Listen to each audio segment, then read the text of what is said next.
Blessed good morning and welcome to our devotions for today, Thursday. Trusting that you would have had a restful night and you are ready for the new day.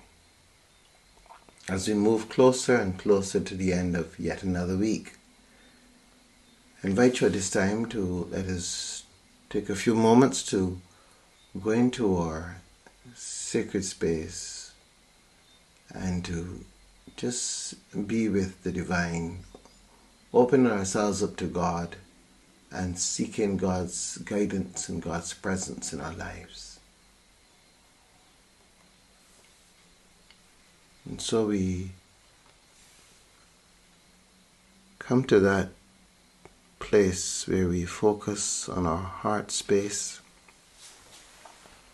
When we breathe into our heart space with a sense of love and gratitude, so oftentimes we forget to be thankful. And we allow moments to pass by without acknowledging the gift of life, which in and of itself generates so many other gifts, so many other blessings. So just be aware of this gift of life, precious, an opportunity to experience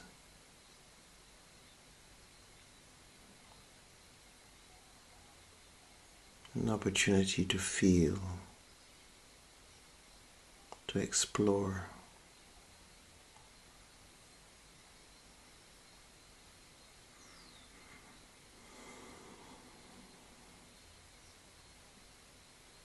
Yet at the same time trying to not lose sight of who we are as spiritual beings. Remembering that. Remembering that this is a spiritual being having a physical experience.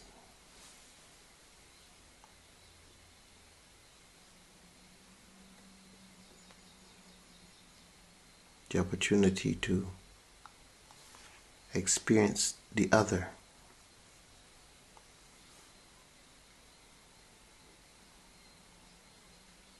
To have a sense of that which is not the self.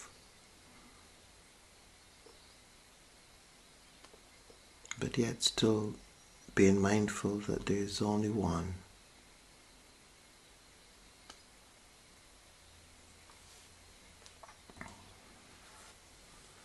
So we breathe into that oneness.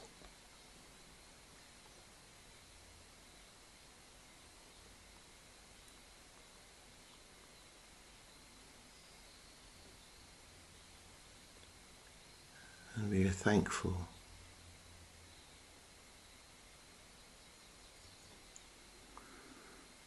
When the disciples reached the other side, they had forgotten to bring any bread. Jesus said to them, "Watch out and beware of the yeast of the Pharisees and Sadducees." They said to one another, "It is because we have brought no bread." And becoming aware of it, Jesus said, "You of little faith, why are you talking about having no bread? Do you still not perceive? Do you not remember the 5 loaves for the 5,000 and how many baskets you gathered?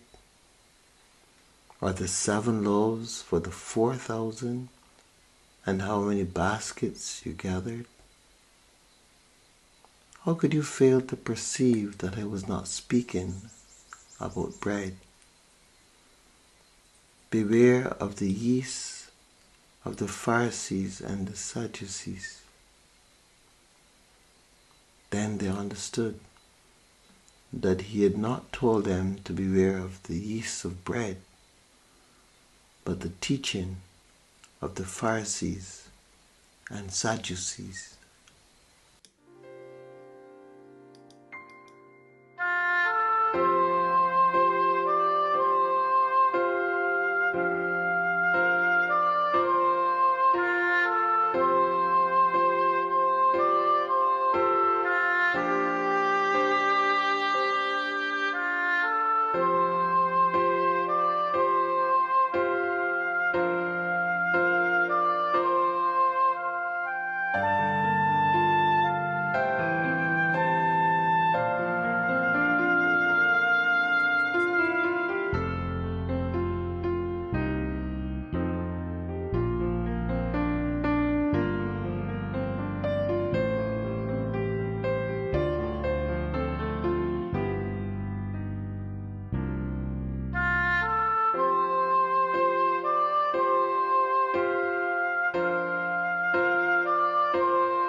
Have you ever wondered why certain things occur the way they do?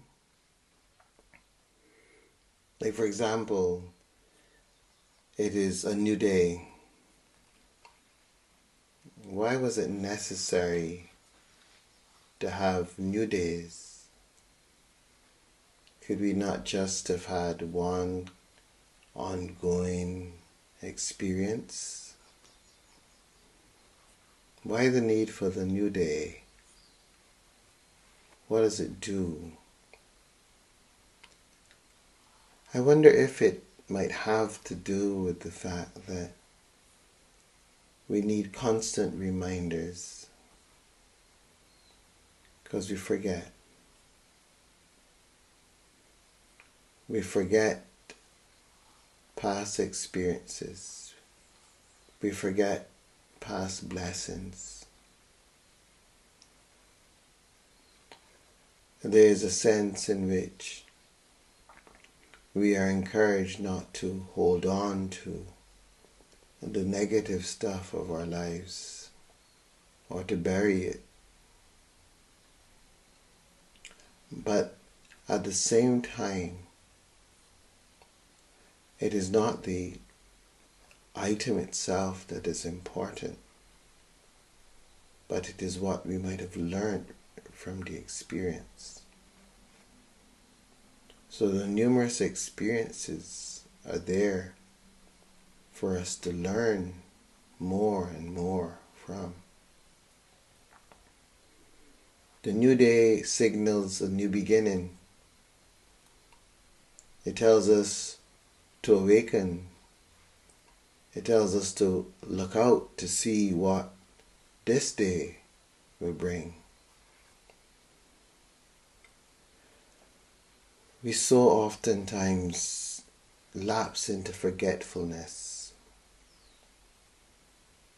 We lapse into a state that causes us not to be mindful of where we've been and how far we've come.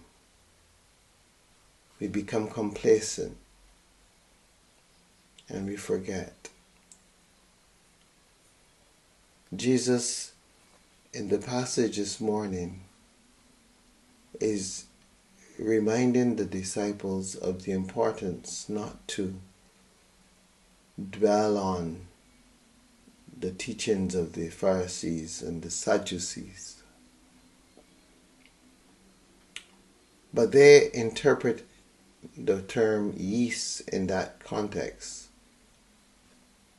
to mean that he was referring to the fact that they didn't bring any bread with them.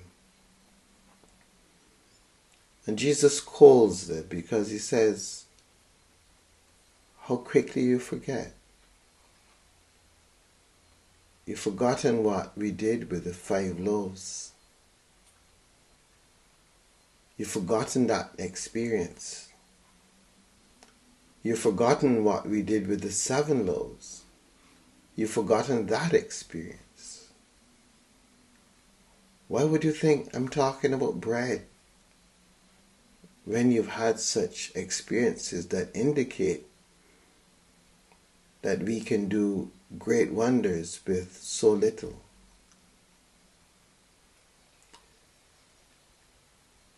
This is where we are at times as well. We forget. And this is why it is so important for us to be mindful to keep the grace flowing daily. This is why perhaps there are days of the week to remind us, to refresh our memories about the gift of life as the sun rises, about the importance of using the time we have wisely as the sun goes down on another day. Reminders of the continued activity of God. And so we have to ensure that we don't drift into a state of complacency. We don't drift into slumber, and in that way prevent that grace from flowing because we're not consciously ensuring that it is being accessed by us and used by us. And by not being conscious, we lapse into a state where there is no real grace flowing through our lives. We must be conscious. We must be awakened. We must be intentional and deliberate in seeking this continued grace in our lives. We need at times to remind ourselves, just like Jesus reminded the disciples in this morning's reading. We've got to remind ourselves of what we have experienced in the past, and let that memory of the experience of the past fuel that sense of expectancy of what God is able to do in the now. The grace must be flowing. The grace must be received. The grace must be utilized. As we go into this Thursday, as we open ourselves to all that this day will bring, let us remember the source of all of this, the one who allows himself to flow into our lives and to enliven us moment by moment. It is this grace, this abundant grace, which is here for us to lead us into greater and greater things. whether it be at home, in our personal lives, or at work. Be open to the grace. Be welcoming of the grace. And allow yourself to feel that grace flowing within you, bringing about that which you desire for yourself in this world. This is our task, not to forget what God continues to do with us moment by moment, but to allow that grace to flow. May you have a wonderful day.